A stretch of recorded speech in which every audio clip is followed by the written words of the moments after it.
안녕하세요. 서울 도심 단독주택 리모델링 전문기업 뉴마이하우스 정재대 대표입니다. 요즘은 제가 너무 걱정이 많습니다. 조선시대 철종 때 사위이자 또 태극기를 처음 만들었던 박영효라는 분이 있더라고요. 그분이 살던 주택이 인사동에 주택이 있었습니다. 그 주택은 현재 경인미술관으로 사용하고 있고 미슐랭에서 인정한 전통 찻집인 다원도 같이 있는 그런 건물입니다. 그 건물을 저희가 현재 디자인을 하고 있거든요. 이거를 우리가 어떻게 멋지게 리모델링 할까에 대한 굉장히 큰 고민이 있습니다. 그나마 다행인 거는 문화적 가치 있는 본관은 남산 한옥마을로 이전이 돼 있고 나머지 이제 부속동이 경인미술관과 전통 다원으로 지금 사용하고 있습니다. 관장님께서 그런 말씀 하시더라고요. 아마 우리가 리모델링 공사를 하든지 신축을 하든지 어떤 공사를 하더라도 뉴마이하우스와 본인은 이제 몇 년간 욕을 먹을 것이다. 왜냐하면 경인미술관은 외국인, 특히 유럽 분들이 해외 패키지 여행 왔을 때 꼭 한번 들러서 차를 마시고 가는 필수 코스 중에 하나이거든요. 그래서 한국을 대표하는 굉장히 전통적인 건물이고 굉장히 아름다운 건물이고 특색 있는 미술관입니다. 근데 거기를 저희가 뜯어 고치려고 하니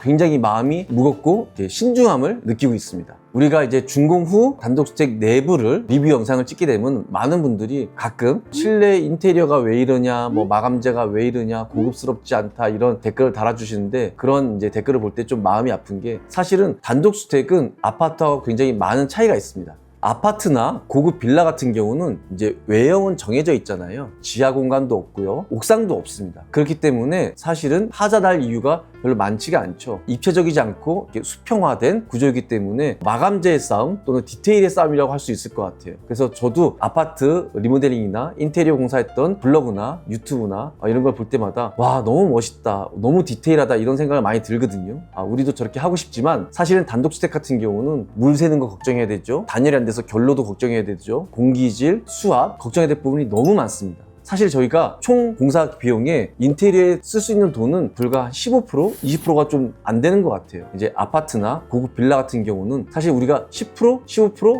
많게는 20% 쓰는 비용을 가지고 전체 공사를 관할하고 있잖아요. 그러다 보니까 포커싱이 좀 다른 것 같고 또 바라보는 관점도 좀 다른 것 같습니다. 아파트라든지 빌라 같은 경우는 디자이너나 또는 건축주 입장에서 어떻게 좀 더 이쁘게 할 수 있을까 이런 고민이 있지만 우리 단독주택 같은 경우는 차원이 다른 것 같아요. 저희한테는 굉장히 중요한 포인트가 있습니다. 혹시 독일 패시브 하우스라고 얘기 들어보셨나요? 많은 분들이 에너지를 줄이는 그런 건축물이라고 생각하는데 독일 패시브 하우스는 하자율을 줄이고 실내를 쾌적하게 만들 수 있는 그런 건축물입니다. 단열을 두껍게 한다, 열교를 없앤다, 환기장치를 넣는다 이런 다양한 기술을 넣어서 패시브 하우스 공법으로 지어진 건축물 같은 경우는 실내가 굉장히 쾌적하고 삶의 질이 높아지는데 대신 못생겼어요. 아이들이 집 그림을 그릴 때 그리는 그런 단순한 모형 있잖아요. 그런 모형의 주택이 바로 패시브 하우스고 이런 독일의 주택들은 멋이 없습니다.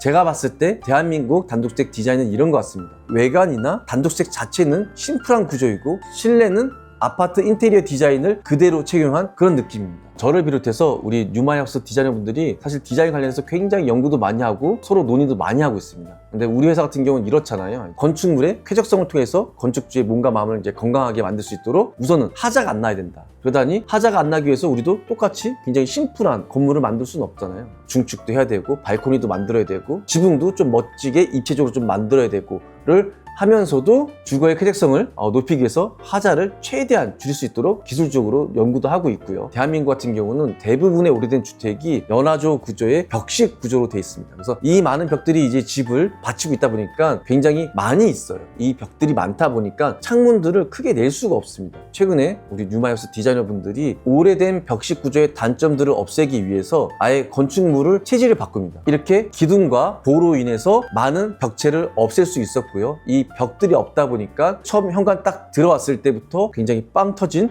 실내를 확인할 수가 있고 또 넓은 면적의 창문을 와이드하게 설치할 수도 있습니다. 지난번에 제가 창문을 어떻게 설치해야지 집이 고급스럽게 보인다고 말씀을 드렸는데 그거는 이제 위쪽에 저희가 링크를 걸어놨으니 한번 체크를 해보세요. 창문은 얇을수록 플레임리스 할수록 집이 좀 고급스러워진다고 말씀을 드렸잖아요. 그래서 저희는 넓은 시야를 확보하고 이렇게 하자 없는 공간, 넓은 시야, 플레임리스한 창문들, 창문 위치에 따른 공기의 질까지도 저희가 연관성 있게 디자인을 계속 연구를 하고 있습니다. 많은 분들이 아파트 실내 인테리어의 기준에 맞춰져 있는 것 같아요. 너무너무 훌륭한 분들이 많죠. 제가 봐도 와 저렇게까지 마감하나 하신 분들도 있더라고요. 아파트 또는 빌라에 들어가는 고급 디자인 같은 경우는 진짜 대한민국이 최고인 것 같습니다. 하지만 그 시각보다는 앞으로 우리 뉴마이하우스 준공 영상을 봤을 때 저는 이렇게 좀 봐줬으면 좋겠습니다. 와 이렇게 벽 구조였는데 이런 기둥 구조로 바뀌고 시야가 이렇게 넓어지고 이렇게 멋진 테라스가 생겼다고? 삼각형 지붕이었는데 위에 멋진 뷰를 볼 수 있는 옥상이 생겼다고? 이런 부분들의 포인트로 봐주셔야지 화장실의 타일 각이 어떻고 마루의 마감재가 어떻고 이런 것도 굉장히 중요합니다. 하지만 이런 대한민국의 단독주택 디자인 같은 경우는 이제 외국에서 특히 북미나 유럽 쪽에서 오신 분들이 봤을 때는 좀 심심할 수 있고 유니크하지 않을 수 있습니다.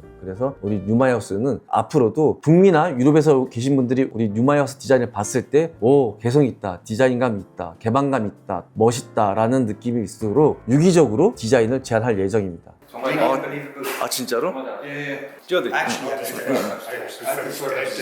I prefer this because you sit there, you can look through the window, you see the roofs and the garden a little bit. I like it most.